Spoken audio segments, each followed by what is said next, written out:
What's up, guys? Zam from the Madden YouTube channel. Today's video, we're going to be looking at a playbook specific money play out of the gun bunch known as Speed Dig. But before we get to the video, please do me a favor, hit that subscribe button. Also, make sure you guys take the time to hit that notification bell so you don't miss any of the uploads coming your way here on the Zam Madden YouTube channel. If you guys want to take your game to the next level, Madden 21, check out my strategy site, gridirongameplans.gg. Gridiron Game Plans is your one-stop source for all things competitive Madden. Every week in our Vault update, we take a look at the meta, or the most effective tactics available being used by pro players on the MCS circuit, breaking down not only how and why the pros do what they do, but most importantly, how you guys can counter those metas when you face them in online gameplay. On top of that, your subscription also includes any and every offensive and defensive game plan released on the website while your subscription is active. So head over to gridirongameplans.gg. $9.95 per month unlocks the entire website. Okay, guys, without further ado, let's get into today's video. We're going to be talking about the play Speed Dig. Now, this is a playbook specific play. This only exists in the New York Giants gun bunch. Now, if you guys are interested in taking a look at this, I do think there is a lot to like out of the New York Giants gun bunch. I would say that obviously you get the play 518 hook, which is the curls play out of the Detroit book, which is becoming very, very popular right now. You also get a number of other plays that are meta, like flood. Obviously, you have the base that you could call. I like spacing switch. That's one of my favorite red zone plays in the gun bunch. Z-spot and go are both very, very good. And of course, you can set up the wheel route combinations with the play mesh spot. So, you know, kind of a New York Giants, it has a very unique bunch, and there's a lot of other formations in this playbook as well that are pretty nice. I'm taking a look at this playbook and I'm thinking pretty seriously about a switch to it behind the power of this play Speed Dig. So let's first go ahead and start this off against cover 4. We're going to be breaking down our one play touchdown formula first here. So let's go ahead and play kind of a cover 4 with a hard flat. This would also work against cover 4 with purple zones. Basically anytime you catch a deep quarter shell, this is going to be the easiest one play score out of this play. So all you need to really do is max protect. That's optional if you want to leave other routes on the field. If they're only rushing 2 or 3 against you, feel free to do that as well. But I like this setup, especially if you just want to load up and have time if the user's not getting back. I like the hitch in the middle of the field because it's going to sit underneath this dig. And then we're going to motion this dig outside, snapping it after a few steps. And then you're just going to step into this skinny post throw all the way over the top to the wide side of the field. And you see how easy that throw is. You see the honey badger isn't even aware that it's there. And this is known as a pin concept. For those out there that aren't aware, a pin concept refers to having a post on one side and an in on the other. And it is designed specifically to attack cover 4. So again, here as I show this to you, what's going to happen is those 2 deep blue zones on the right are going to respond to Antonio Brown on the Speed Dig. And when they squat, that's all the skinny post needs to be able to get over the top for that rack and that one play score. Now right there, we just kind of got an out of reach bullet pass, but clearly you can see that that throw is there. Let me go ahead and illustrate that again for you. If you want to on this play, obviously, like I said, you could go ahead and put other routes. You know, I like the fact that you have the hitch. You can kind of create kind of like a pull route for that hitch with Godwin if you wanted to, maybe a Texas route to hold the user low over the middle. That could help open up Gronk, maybe stretch the sideline.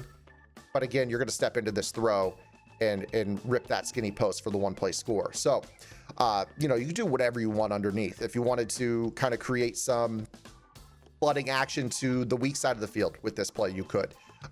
Maybe you go ahead and go with Fournette on a ghost route and then maybe put Godwin on a cross or a post of his own. Just to kind of create some high-low on that side of the field.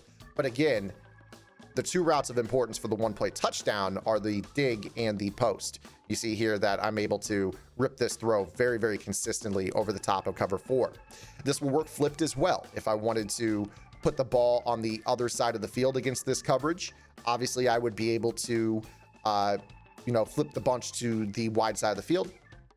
And again, as long as you have the skinny post on the solo receiver, it doesn't matter what you do with the rest. This is just the one play touchdown formula. You're going to be able to make this throw. So the dig is motioned out. You're going to be able to step into this throw. One play touchdown. Very, very simple. Speed is preferred, throw power, gunslinger is preferred, but you're seeing right here with guys like Mike Evans that you can get them over the top of cover 4 as well. Obviously, if they man up the skinny post, you're going to need to be able to run away from it, so that's important as well. So speed is always preferred. So that is the one play touchdown formula for cover 4. Now let's go ahead and talk about, in general, zone manipulations that I enjoy with this play. When I'm talking about just going at regular zone coverage, I don't quite have a read, maybe they're adjusting in general, and I want to manipulate underneath. There are a couple things I like to do. So let's first start off, we'll play cover 4 hard flat here. Let's first start off with a backside, basically 3 route combination of a smart routed fade stop, a table route to Fournette, and then we actually leave this route right here to Godwin. And the reason that I like that is that Godwin is going to run over the top of Evans' route, pulling any deep zones off his back, which is going to make the underneath zone have to defend Evans on the fade stop and Fournette in the flat. So it's a very, very simple 1-2-3 read on the left side, all in the same sight line. So you can see right here how right bumper gets into that window, pulls him off of that, and that opens the fade stop to not only catch the ball, but also get out of bounds. This is a great way to clock in an end of half or end of game scenario, especially if you're facing someone that likes to run zone coverage. Because what ends up happening is this guy's going to be, he looks like he's covered. You wouldn't throw it right here, but if you wait 2 more seconds, Godwin gets into that area and pulls him back further, and then you're going to be able to throw this fade stop. Now, let's imagine this guy's the user. Maybe they're lurking on this guy. So they're going to be covering Godwin. So 56 will kind of drop into this area, and then he's naturally going to go right here to Evans in that progression. That's going to open up this route on the backside. So you see right here on the backside that Gronk on his hitch, if they're playing underneath, that's going to hold the underneath zones, which allow us to throw this ball into this window right here with Brady. So you're going to be able to throw this ball early to the dig, or if they're really lurking over here with this user, kind of manipulate him and throw it in this area a little bit later. So I'll show you what that looks like. So if we were to go ahead and go into cover 4, let's say that maybe in this example, they decide Neiman is going to kind of mimic, we're going to mimic him using Godwin. So he's going to be over here on the left, right? So you would have maybe something that looks like this. You do your motion to the outside. So you can see here, Gronk is going to be covered. So B is open there, and then B is open. And we actually got a terrible throw right there, just that inaccurate bullet pass. But obviously he was wide open there over the middle. We'll go ahead and do that again. Sorry about that. Sometimes Madden's a little bit weird like that. So we go ahead and set this up again. Motion this dig outside. You notice quickly that they're lurking on the middle of the field. Go ahead and hit your B receiver right there over the middle, or obviously there was a lot more room to the left if you wanted to wait on that. So pretty simple, pretty simple. Now, if they decide to shade their coverage over the top, again, a rarity, but sometimes happens. Maybe you face someone in cover 4 that's shading their hook curls up. That's going to leave Gronkowski wide open on his check down. So if we do this exact same route combination here, and you notice right away, it's like, oh man, that hook is not playing anywhere near it. Boom, hit that throw right there. Simple 7-8 yards. Very, very easy read. So that hook curl is going to tell you right away what he's interested in doing. You know, if I just choose, if I don't do any shading right here, again, I motion outside. I look to that hook defender. Is he going to bite down? No. Okay, let's throw it right there. So it just kind of depends on the different zone covered shells. For instance, like cover 3. If you have cover 3 here, it's going to do a very, very similar type of thing here on the bunch side. So as we do this setup here, motion it outside, looking for your hitch. Nope. He's backing up over the crosser. We throw it out to Gronk. That's 12 yards. So, you know, cover 3, cover 4, those hook curls are going to tell you pretty quickly what they're guarding. Are they guarding the dig, or are they guarding the underneath option? Take, for instance, if I were to play cover 3 and maybe shade underneath. Again, with this same route combination, you're going to be looking at that hook curl. You see that hook curl? He's looking right at Gronk. So you know that that in cut is wide open on the backside. So that's a really easy high-low read on the backside. They have to worry about the fade stop with the crosser over the top of it, the table route on the short side of the field, and then they have to worry about this really nice high-low combo on the wide side of the field as well. This is also a really, really good route combination to run against people who like to Mabel, because they want to take away the sideline on the bunch side of the field. So imagine, for instance, that you were facing someone that decided to Mabel their coverage out. So maybe they did something like this, right? They're playing kind of like a cover 6. So you got cover 2 with an extra sideline zone on the right side of the field, and then they're playing cover 4 on the back side. This is actually, this would be more like cover 9, I believe is what it would be called, but that's neither here nor there. So you see right here, we motion this outside, you know, you're going to get this, that hitch is open, and then you obviously are looking at your fade stop, your crossing route, etc. on that play. So your hitch is going to be open early, and then you're looking at the dig and things like that too. So go ahead and show, like, again, right here, you're looking at this play on the backside. So you see that early in the play, your hitch is open. If they decide with their, say this guy in the middle of the field is most likely going to be their user. Say he's sitting on Gronk, you've got the crossing route that's going to break in behind him. So again, this user has to make a decision here or here. And then of course on the backside, you've got the fade stop that's not open here, but you wait about a half second, now he's open because it drops that guy off his back. Now that route is open as well. So let's go ahead and show that to you again. Let's say that they're playing, you know, Mabel style coverage. Maybe they're playing hard flat, cloud flat with a half on that side. Go ahead and go to this setup. Motion this to the outside. You see right away, Gronk is going to be covered. Let's go ahead and throw our dig back over the middle or our fade stop to the backside. Pretty easy, right? So anytime they're Mabeling you, you know, you get that in breaking cut. Their Mabel coverage is designed to take away the sidelines. We've got middle options and we've got sideline options on the weak side. Typically don't see a Mabel on the weak side. If you're seeing a lot of double Mabel, especially out of like a cover 4 defense, you know, for instance, I know that right now one of the popular coverages looks like this. You know, you could still rip this one play touchdown score at any point in time that you wish. So maybe you end up doing, you know, something like, you know, I think that you have options with this right bumper receiver. Maybe you put him on a drag underneath just to kind of hold the user low. But again, you know, if you catch them in any type of cover 4, you just know that you're going to be able to rip that skinny post throw over the top. Right there, we probably held on to it a little bit too long and made the throw too long on Brady. But obviously, you can tell if you step into that throw, it's a one-play score. So, I mean, there's a million different ways to manipulate cover 4 in the way that it typically likes to play. Another one that you might consider would be to go with more of like a spacing combination. Maybe you go with like a post route or a ghost route rather, and then you have this post here, and then maybe you go ahead and go with the crossing route. This kind of gives you more intermediate level stuff with checkdowns on both sides. So you see right here, like, oh, okay, you know, your hitch and your ghost are both open. That crossing route appeared open going to the wide side of the field. You see right here, we'll go into the replay.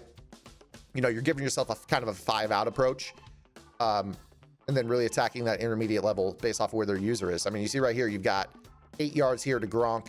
You've got 5-6 yards here to your running back. Your post is going to be open over the top for the one-play score. Your crossing route is going to be an open pass lead down and outside. And then you're going to have your dig breaking back over the middle as well. So this is really, really stressful, super stressful on your cover 4 style defense. Again, I'll kind of show this to you again. This type of coverage. You see right here, just wait on right bumper. He's going to be open for a down and outside pass lead right there against cover 4. So cover 4 really struggles, really, really, really struggles. Now let's go ahead and talk about cover 3. Cover 3 is a really interesting one in that the backside hook, meaning this player, this left hook on the weak side, is going to play the crossing route to our middle receiver, that crossing route on Godwin. So one thing that I like to do here with this, especially if you know that you've got, you know, a speed advantage, maybe it's a linebacker, you've got a burner on this, you could actually load up a one-play touchdown formula here with this by putting the backside receiver on an out route.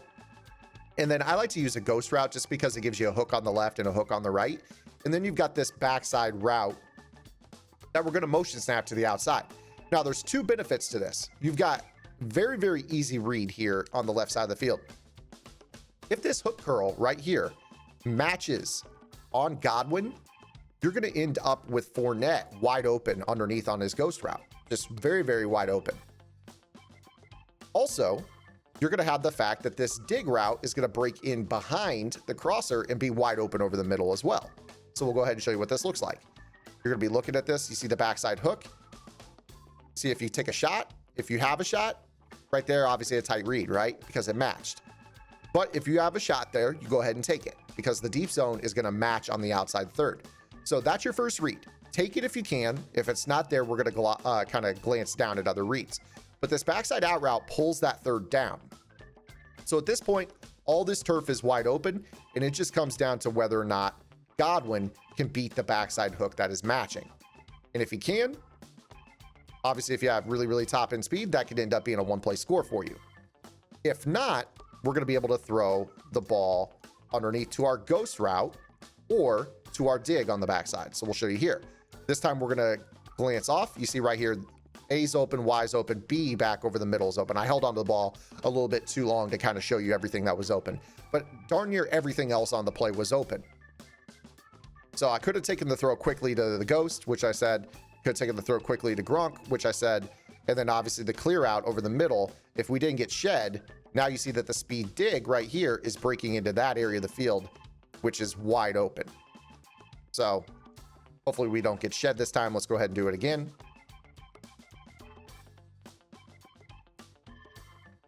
So Y, A, and B. I had time to pump fake both of those routes there. So pretty easy, pretty easy. Now, with this play otherwise, I mean, it is still a very good freestyle play. I mean, you can go right back to the same route principles that I used in the previous example to kind of pull back.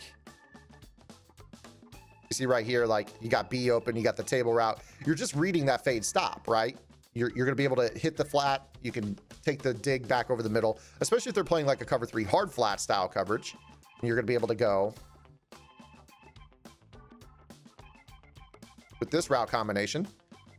Again, knowing that your dig is going to be open right away. So the curl is going to be covered. And then also your fade stop once that crosser hits. So again, just watching the sideline, seeing where that sideline zone plays. And, you know, taking the table route if they play the fade stop. If they bite down to the table route, you throw the fade stop once the crossing route clears over the top. And then, of course, if they're shading underneath, you know that your dig is going to be pretty open the vast majority of the time. So, I can kind of show you here. Snap this ball. Gronk is going to be covered right away, but that knows you got the up pass lead in that pocket to the backside against cover 3 as well. Very similar to cover 4. So that is how I like to attack cover 3. Let's go ahead and move on to cover 2. So now let's talk about the cover 2 defense. Cover 2, it's a little bit different. This play is not as good against cover 2 as it is cover 3 and cover 4, but that doesn't mean that we still can't manipulate cover 2. So probably my best go-to setup for this would be a kind of like a dagger concept where you go with this. And the reason for that is we're going to stress both cloud flat defenders and the mid-read defender, which are probably the 3 most important defenders to be able to manipulate when facing cover 2. Oftentimes the mid-read defender is the user, which makes this pretty good as well. So let's go ahead and talk about how we might attack. So obviously if they're playing cloud flat cover 2, the little table route, just throw it right there and rack it, pick up 12 yards is pretty easy. On the wide side of the field, the same ordeal with the tight end in the flat. So you run your route combo like this against cover 2, you're going to be able to motion snap B to the outside and then kind of take this up pass lead to Gronk out there in the flat and then try to, you know, truck somebody and pick up yardage. That's a very popular tactic against outside zones that are, you know, cloud flats or set to 25. A lot of players will try to take that read there. So, you know, those are pretty obvious. Now, obviously, if they're playing your hard flat style or they're spot dropping their cloud flats to, you know, certain depths, you still might be able to, you know, throw your fade stop on the sideline.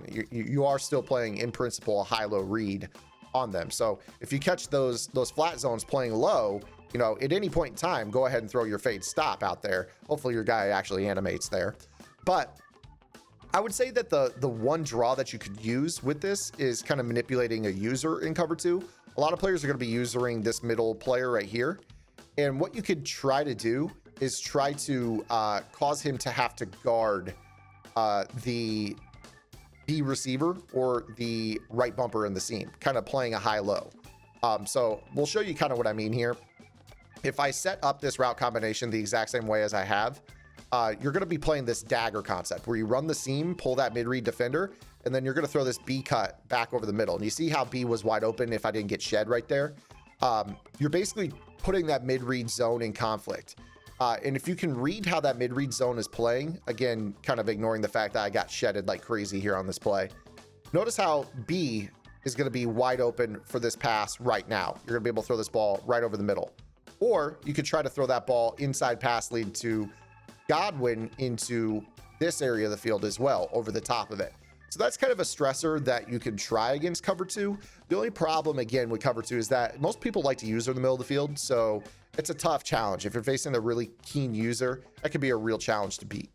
But in general, again, you got your flat here. You've got, the in cut's going to be open, potentially a pass lead over the top for a one-play score, inside pass lead. So that's really what I like to do against cover two. At any point in time, you can ad-lib out of this.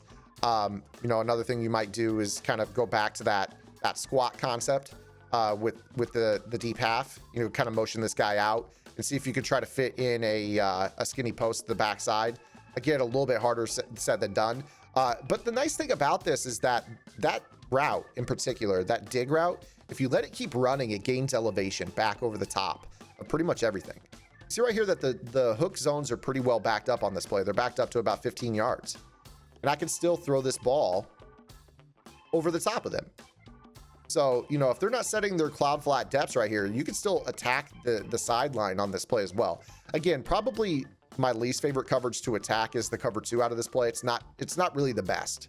It's not really the best play against cover two. Obviously, you got your hitches and things like that, but mostly taking your baby checkdowns against your cover two type of defense here. Now, what we're going to do is talk about why the speed dig is great against the one step ahead meta.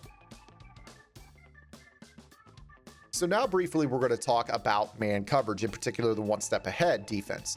So right here, we got Gilmore. He's 92 speed, one step ahead. We've got Antonio Brown, who's only 90 speed. So advantage clearly to the defense.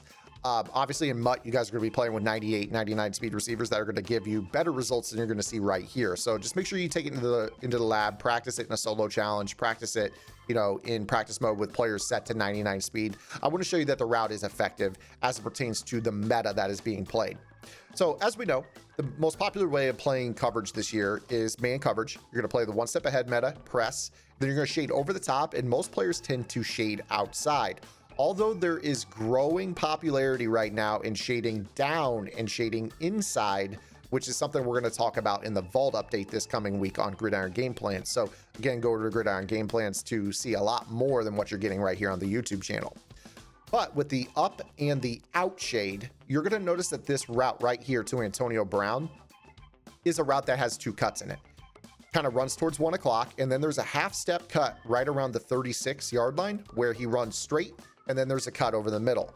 And this is enough to get you a separation against the one step ahead. So you're going to see that if we throw this ball basically right here, we can make that diving catch back over the middle pretty consistently. I'll go ahead and show that to you again here. Press, shade over the top, shade outside. Most popular way of playing coverage. And again, most players are going to be playing purple zones and things of that nature here. So what you're going to end up with is, more often than not, let's pretend this is the user. You're going to end up with this guy's user paying attention to the crossing route to Godwin. So, if you want to, go ahead and set up your route combinations with your other routes however you wish. Anything that beats man.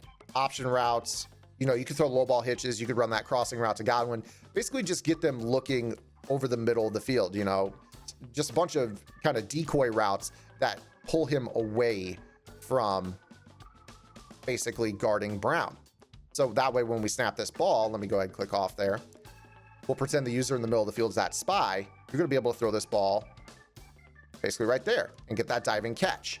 So this is a really good route to throw. It's a timing route that you need to throw. Now, be careful with the shade down, shade inside. Even if they're shading down, that's telling everyone to press. You're not going to get a press on the free release of the motion, but the shade inside can be a little bit problematic. So just be careful. Like I said, you don't want to give yourself, a free pick. Just make sure you're watching this and paying attention to if they're pressing or not. So you see right here, he plays that inside leverage. Take the read to somebody else on that play at that point. You don't want to give up, a pick by throwing a ball to a guy that has inside leverage. This was a really good example. We snapped this ball, and instantly Gilmore was inside pocket and low. We're not going to be able to throw this ball. I mean, you could try, probably going to end up throwing a pick though. So let's go ahead and give it an effort right here. So press, shade down, shade inside. Set up your route combo however you want here. Maybe something like that. Snap this ball. He's in the low hip pocket. And we try to make that. I mean, the purple zone is going to be there for one. You're not going to get that separation over the middle. It's just too much of a challenge. Let's try it with not even motioning. Again, I'm just trying to show you that this is not the best option in the world against the underneath and inside, which is probably the new popular meta out of some of these one step aheads. So try it without kind of a motion here. He's going to get jammed. It played okay there. It played okay. I'm just trying to make you guys aware that it can be a problem. And if you throw a pick, it's most likely due to the fact that they're shading down and shading inside. And we're going to have a better answer this week on Gridiron. So just make sure that you guys are ready for that. So guys, that is speed dig. As you guys can tell, that route, it gets open against everything. I mean, it's open against cover 2, cover 3, cover 4. You got one play touchdown formulas for pretty much every coverage except for cover 3. Obviously, cover 3 is very easy to bomb out a bunch. If you guys need more breakdowns for that, check out my Washington football team offensive game plan on Gridiron that I do out of their bunch primarily. Go ahead and add it into this play right here. I think that speed dig is a considerably underrated play. A lot of players aren't using it, probably because of the playbook, but it's something to consider, especially if you guys are trying to keep the game fresh for yourself. So if you guys liked the video, make sure you guys give it a thumbs up. If you have any questions, comments, concerns, or complaints, drop those below. Hopefully, you'll see you guys here on our next video upload and also on gridirongameplans.gg. Until then, this is Zan. Get in the lab and good luck.